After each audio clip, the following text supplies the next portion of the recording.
to do something like this is incredible. Yeah, it is incredible. Really. It's very proud. Very good. Proud. The American Civil War lasted 4 years. Hundreds of thousands of Irish-born emigrants fought in it. It's an overlooked part of history.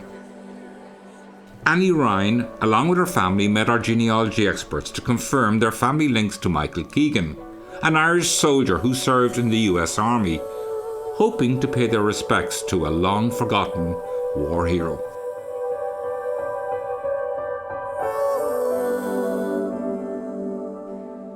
Lots of Irishmen fought in the US Civil War and then in the Indian Wars afterwards. Let me show you a little bit more about the man you're so keen to be related to.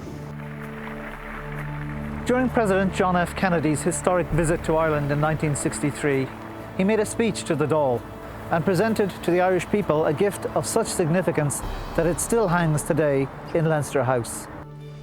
In the fall of 1862, after serving with distinction and gallantry in some of the toughest fighting of this most bloody struggle, the Irish Brigade was presented with a new set of flags.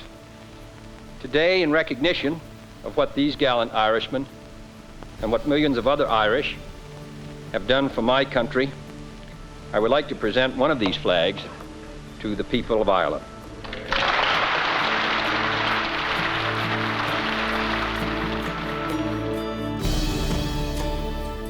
An astounding 160,000 Irishmen fought in the American Civil War. Keegan is said to be one of the few survivors of the infamous Battle of Little Bighorn, Custer's last stand. John went to Ireland's National Museum in Dublin to find out more about Keegan's US military career and his role in Custer's last stand. With any TV programme or book about great military blunders, Custer is in the top 10.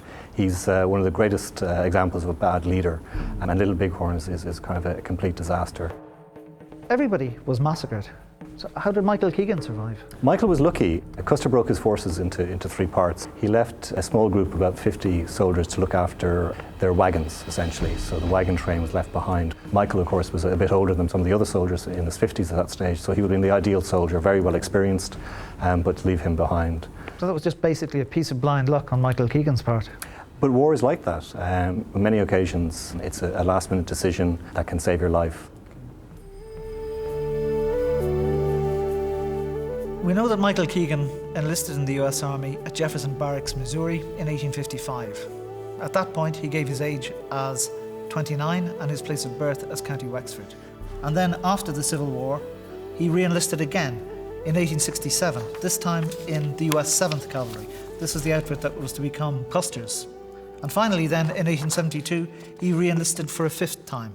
And we have a copy of the original Oath of Enlistment and Allegiance.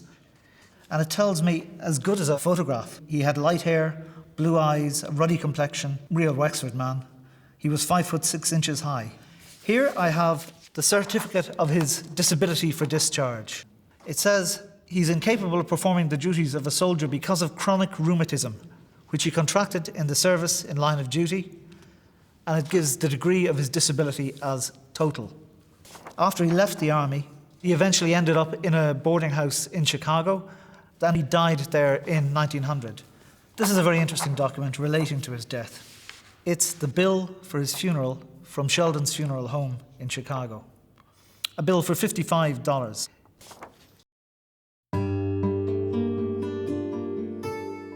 Almost 80 years after, in the late 1980s, an unmarked pauper's grave was discovered by US veteran Randall Johnston.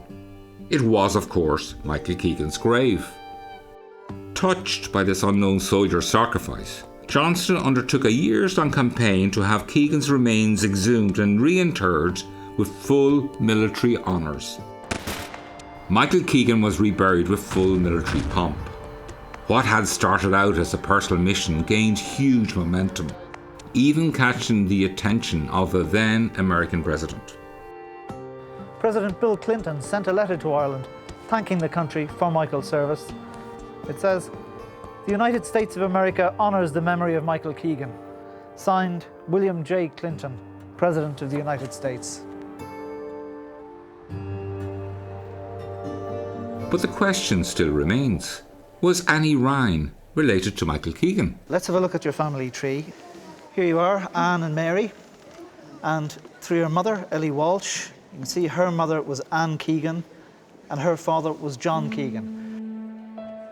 The bad news is that unfortunately the parish records of Crossabeg just don't exist for that period.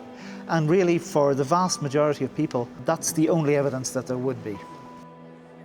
The good news is that in the whole of County Wexford in the 1850s, there were 39 Keegan households, not a huge number. If you go back 200 years to the 1656 census, Keegan does not appear as an Irish surname in Wexford at all. So even though there is no documentary evidence, I think we can say with a large degree of certainty that you are related to Michael Keegan, to this man. How does that make you feel, Anne? Very overcome. It's nice to think that after all these years that, you know, we can sort of say that yes, he was part of our family. He had been forgotten about for a long time. It's been an emotional journey. And the emotional roller coaster wasn't over yet.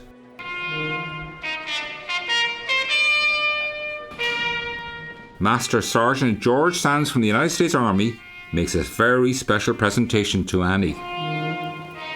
Ma'am, this flag is presented on behalf of a grateful nation as an expression of gratitude for the honor and service of your loved one. Thank you. Thank you.